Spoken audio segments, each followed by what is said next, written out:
High verse నేను evening మన క్యాటస్ SP ఛానల్లో అయితే లాస్ట్ వీడియో అదే అనుకుంటా. విశ్వాస్ కుమార్ రమేష్ 40 సంవత్సరాల వయసు, బ్రిటన్ పౌరుడు, బట్ మన ఇండియన్. అతను ఎలా బ్రతికాడు ఏంటన్నప్పుడు మనం మాట్లాడుకున్నాం. ఆ సమయంలో అతని యొక్క స్పృహలో ఉండి అతను స్పందించిన విధానం దానివల్ల అని చెప్పేసి అవన్నీ కాదండి, ఒక దేవత. ఫస్ట్ అతను ఉంటే 11A సీట్ గురించి చెప్తాను. 11A వెనకాల అటాచ్ చూడండి. మ్యాక్సిమం ఫ్లైట్ ట్రావెల్స్కి ఐడియా ఉంటుంది. ఫస్ట్ మామూలుగా క్యాబిన్, ఆ తర్వాత వచ్చేటప్పటికేమో క్యాబిన్ కాక్పిట్ అంటారు కదా, పైలట్ వాళ్ళంతా ఉండేది. దాని తర్వాత వచ్చేటప్పటికేమో మన బిజినెస్ క్లాస్ తర్వాత వచ్చేసి కొంచెం స్పేస్. ఆ స్పేస్లో ఈ 11A సీట్ ఆపోజిట్ వచ్చేసి క్రూ సిబ్బంది కూర్చుంటారు. చాలా టైట్గా ఉంటుంది, సో స్ట్రాంగ్గా ఉంటారు సీట్ లైక్ అవన్నీ కూడా. ఇక ఆపోజిట్ అన్నప్పుడు ఎకానమీ క్లాస్ అన్నట్టు. అందులో 11A ముందు సైడ్ రెక్కలు ఉంటాయి చూసారు. ఆ రెక్క వచ్చేసి అటాచ్ అయ్యే ప్లేస్ మెయిన్ బాడీకి, విమానానికి. ఓ రకంగా దాన్ని వింగ్ బాక్స్ అని కూడా అంటారు. ఎయిర్ క్రాఫ్ట్లో స్ట్రాంగెస్ట్ పార్ట్ ఏదైనా ఉంది అంటే అక్కడ ఈ 11A సీట్ ఉన్నటువంటి ప్రాంతం. ఈ 11Aకి సంబంధించి చూసుకుంటూ ఉన్నప్పుడు ప్రశాంత కాలు జాపుకోవచ్చు. బార్లా ముందు బోల్డ్ ఆఫ్ స్పేస్ ఓపెన్గా ఉంటుంది. అండ్ అక్కడ వచ్చేసి ఎమర్జెన్సీ డోర్ ఉంటుంది. ఈ పక్కన విండో ఉండదు. ఆ ముందు ఎమర్జెన్సీ డోర్ దగ్గర ఏం కనపడదు. అప్పుడు ఏంటి మరి విషయం? 11A సీటుని యూరోప్లో చాలామంది ఎగతాళి చేస్తారు.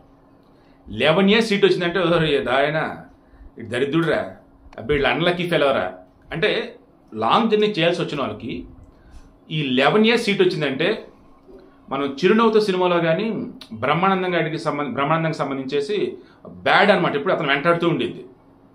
అలా 11A సీట్ వచ్చిందంటే అలా అని చెప్పేసి అంటారు.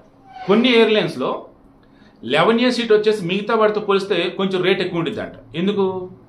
ఏదైనా ప్రమాదం జరిగితే ఇమ్మీడియట్గా బయటపడవచ్చు అన్నట్టు, ఎమర్జెన్సీ డోర్ ఓపెన్ చేసుకొని. ఇప్పుడు ఇతనికి సంబంధించి అలాగే జరిగిందంటే అలా కాదు. ఇతను స్పృహలోకి వచ్చి ఇప్పుడు ఏం చెప్పాడంటే, మోదీతో మాట్లాడినప్పుడు, సార్ నేను ఫ్లైట్లోంచి దూకలా సార్, మేము టేక్ ఆఫ్ అయిన కొన్ని క్షణాలకి అరౌండ్ 30 to 40 seconds పెద్ద సౌండ్ వచ్చింది. ఆ తర్వాత నాకు ఏమైంది తెలియదు, నా స్పృహ వచ్చేటప్పటికి చుట్టూతో మొత్తం సవాల్ మొత్తం తగలబడుతూ ఉంది. అంటే అతను ఎమర్జెన్సీ డోర్ ఓపెన్ చేసుకుని రాలా, పడగానే బద్దలైపోయింది విమానం. ఆ బద్దలవుతున్న మూమెంట్లో ఆ వింగ్స్ రెక్కకు ఉంది కదా, అక్కడ ఈ సీటుకి సంబంధించి అటాచ్ అయి ఉన్నట్టుంది. ఆ రెక్క తప్పటి బయటకు వచ్చేసింది. రిమైనింగ్ చుట్టుపక్కల ఉన్న పాపం మొత్తం కూడా 1,20,000 లీటర్ల ఫ్యూల్ ఉంది కదా, దాంతో బర్స్ట్ అయిపోయింది.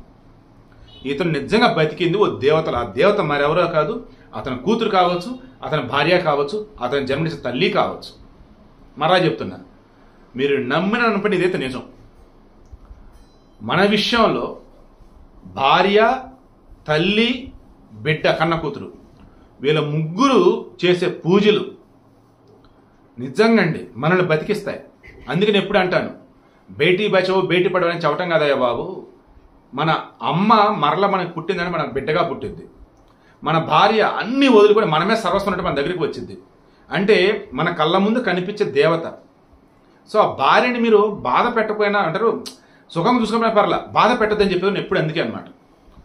ఇక రీసెంట్ టైమ్స్లో ఈ పిల్లలు పెట్టే బాధ వల్ల చనిపోతున్న మొగులు ఉన్నారు, అది వదిలేద్దాం, ఎక్కడో ఒకళ్ళిద్దరు. బట్ మ్యాక్సిమం చెప్తాం కదా, మన భారతదేశంలో పురుషుడు అన్నవాడు సుఖంగా బతుకుతున్నాడంటే కన్న తల్లి వల్ల, కట్టుకున్న భార్య వల్ల, కన్న బిడ్డ వల్ల. అది మాత్రం గుర్తుంచుకోండి. ఇతను బతికింది మాత్రం 100% అదృష్టం. అండ్ కన్న తల్లి, కట్టుకున్న భార్య, కడుపును పుట్టిన బిడ్డ, వీళ్ళ యొక్క పూజలు, బ్లెస్సింగ్స్ ఇలా వీటి వల్ల.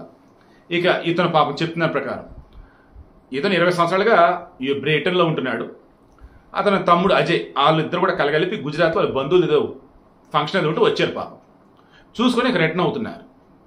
ఇతని భార్య, 2 పిల్లలు. 20 సంవత్సరాలుగా అక్కడే ఉన్నాడు. మన భారతీయుడు, బట్ బ్రిటన్ పౌరసత్వం ఉంది. సో సిటిజన్ అయిపోయాడు అక్కడ. నిన్న ఫ్లైట్లో 169 మంది భారతీయులు, 53 మంది వచ్చేసి యూకే సిటిజన్స్, ఒకళ్ళు వచ్చేసి కెనడా వాళ్ళు, 7 వచ్చేసి పోర్చుగీస్ వాళ్ళు, వీళ్ళు ప్యాసింజర్స్.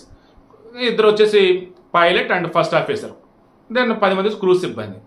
ఇతను ఒక్కడే, మరలా చెప్తాను, ఇతను ఒక్కడిని విమానం కింద గుద్దుకోగానే బలంగా లాగేసింది ఓ దేవత ఆ రెక్కను పట్టుకొని. దాంతో ఇతను కూడా బయటపడ్డాడు. ఇక బ్లాస్ట్ ఇదంతా అయిపోయింది, స్పృహలో లేడు, అన్కాన్షియస్లో ఉన్నాడు. ఈ లోపు ఇక వాళ్ళు వీళ్ళు కాపాడుతున్న మూమెంట్లో అంబులెన్స్లో ఉన్నాయి.